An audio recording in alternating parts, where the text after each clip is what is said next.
todos. Gente, hoje é quarta-feira, é dia de receber aqui no programa a jornalista, nossa queridíssima colega Bruna Subtits, ela que é da Rádio Band News FM e também especialista em desenvolvimento urbano. Vem pra cá, Bruna, por favor. Como é que você tá, querida? Tudo bem? Tudo jóia? Primeiro tem a vinheta, depois eu quero papear com a Bruna aqui. Roda aí.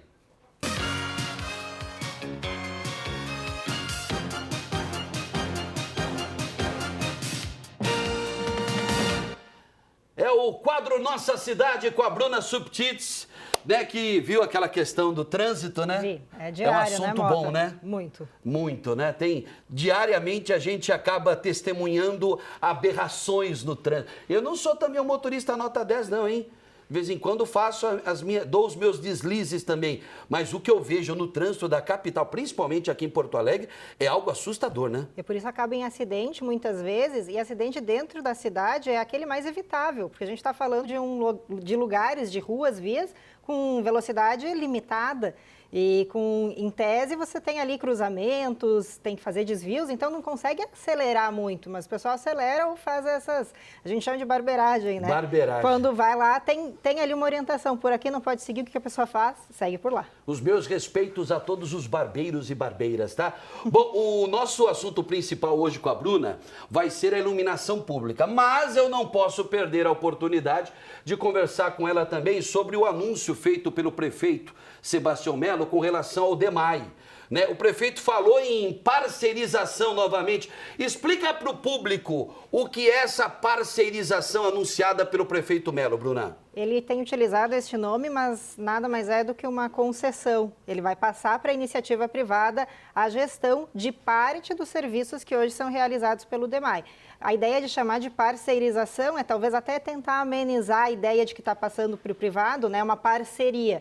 Ela não é a privatização é quando aquele bem público deixa de pertencer ao Estado ou ao município e passa para a iniciativa privada. O exemplo mais recente que nós temos, ou que chama mais atenção, é o da CE, que deixou de ser pública e hoje é CE Equatorial, manteve o nome, mas ela é da empresa Equatorial. Também temos o caso da Corsan, que era pública, a Companhia de Saneamento do Estado, passou para a EGEA, virou Corsan a EGEA. Essa é a privatização. O que o prefeito Melo propõe para Porto Alegre é a concessão.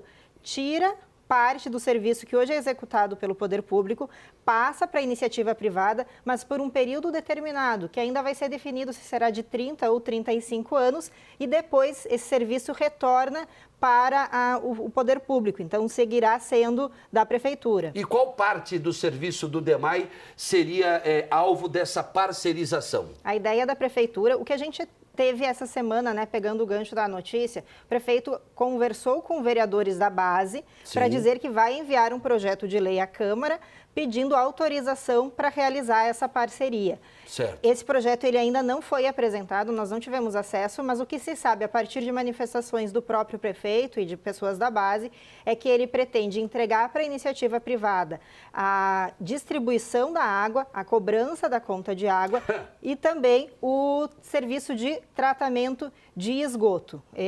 O argumento é que o Brasil inteiro, na verdade, sob o novo marco legal do saneamento, tem exigências a cumprir de percentual de atendimento de água e esgoto à população. Precisa, até 2032, ter 99% da população abastecida com água tratada e 90% com coleta e tratamento de esgoto. Porto Alegre tem bom atendimento sobre a distribuição da água, já atinge cerca de 90% da população, mas a coleta e tratamento de esgoto não, é inferior a 60% hoje no município. Essa questão do esgoto inclui aí as águas da chuva, não? Não inclui as águas da chuva. É importante essa pergunta, Mota, porque existem dois tipos de esgoto.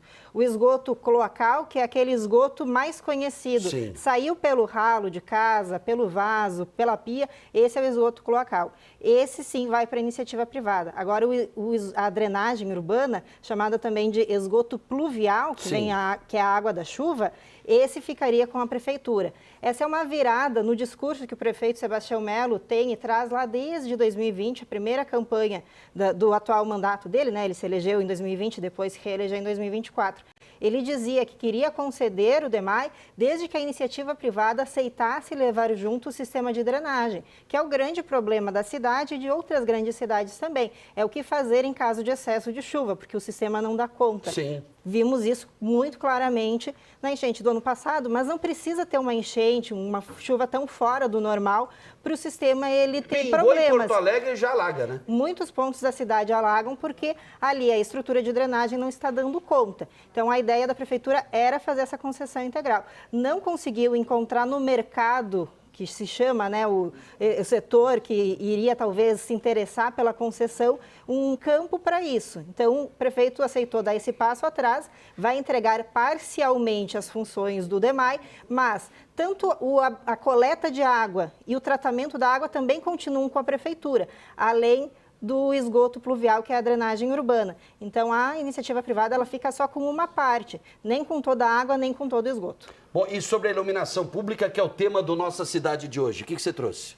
A gente tem algumas denúncias, reclamações de ouvintes, de colegas, de conhecidos. Ouvintes é o hábito de rádio, né, Mota? Sim, que você traz lá da Band News FM. Isso, sobre a falta de iluminação em alguns pontos da cidade. Quando chega à noite, o pessoal percebe pontos escuros. Estamos vendo aqui na tela, esse é o viaduto Otávio Rocha, também conhecido como viaduto da Borges, passa por cima da Avenida Borges de Medeiros, um ponto turístico da cidade, que está sendo revitalizado. Essa era a situação do viaduto até semana passada, ele passou aí mais de uma semana, pelo que eu recebi de informações, com a parte de baixo totalmente escura. Ali, a partir de uma demanda de ouvinte que recebemos e em contato com a prefeitura, a situação ela foi regularizada. Mas nós temos vários casos na cidade. A orla passou alguns dias sem iluminação, ainda não está 100% restituída naquilo que a gente, no que a gente chama de trecho 1 da orla, fora pontos específicos da cidade, né? Eu sei que até o nosso colega aqui, o Sérgio Schiller, ele fala sobre aqui um trecho da Ipiranga, pertinho da PUC, também sem iluminação, isso é prejudicial à noite. O último trecho da Ipiranga, né, da Zona Leste, o último trecho parece que para a prefeitura não existe, né? Porque é um breu total, né? Isso, e aí a gente acaba vendo situações dessa escuridão que é prejudicial. A gente está falando de um lugar com muita circulação de alunos à noite ou de pessoas que estão vindo ao trabalho no início da manhã. Então, vindo o inverno, os dias se tornam mais curtos, as noites são mais longas, é algo que preocupa. O que a gente tem de iluminação em Porto Alegre? Desde 2020, é a mesma situação do que se quer para o DEMAI, é uma concessão. Passou para a iniciativa privada fazer a gestão da iluminação pública em Porto Alegre. Quem atende hoje é o consórcio IPSul, ele é responsável pela manutenção e pela troca das lâmpadas, né, nas luminárias de toda a cidade. Em tendo algum problema, a orientação é informar via 156 ou no site da própria empresa, do consórcio, que é IPSul. É bem assim mesmo que procurando ali no Google a pessoa encontra. E aí leva alguns dias, eles apresentam prazos que vão de 1 a 2 semanas para solucionar o problema. Mas acaba sendo até muito longo para quem espera e usa diariamente esses trechos, né, Mota? Você vê, né, o contraste, né? A gente continua mostrando aí o viaduto da Borges, um lugar maravilhoso, né? É um dos cartões postais aqui da capital, indo em direção ao bairro, saindo do centro, indo em direção ao bairro, você vai encontrar lá naqueles prédios públicos o prédio do Tribunal de Justiça do Rio Grande do Sul à noite, com todas as luzes acesas. Todas as luzes acesas. Posso falar que eu passei recentemente lá 2 dias diferentes. As luzes, um dia passei o quê? 10 e pouco da noite, o outro 11 e pouco da noite. Todas as luzes acesas do Tribunal de Justiça do Rio Grande do Sul. E não é só o prédio do TJ, não. Outros prédios públicos com luzes acesas a noite inteira, feriados, sábado e domingo. Isso é um absurdo. Não tem nada a ver com a iluminação pública, mas o dinheiro, de certa forma, é público também, né? Também. Deixa eu agradecer. Tá bem, Mota. Obrigado aqui à disposição, né? Mas é para informar o pessoal que observar a situação de falta de energia, por favor, avise, porque muitas vezes não tem como saber qual é aquela lâmpada específica que foi quebrada, queimada ou até por cabos furtados, que a gente sabe que muito acontece. E como, né? E como tem, né? Bom, quarta-feira que vem tem mais Bruna Subtits com o quadro Nossa Cidade. Obrigada. Muito obrigado, Bruna. Obrigado mesmo, tá? Bom,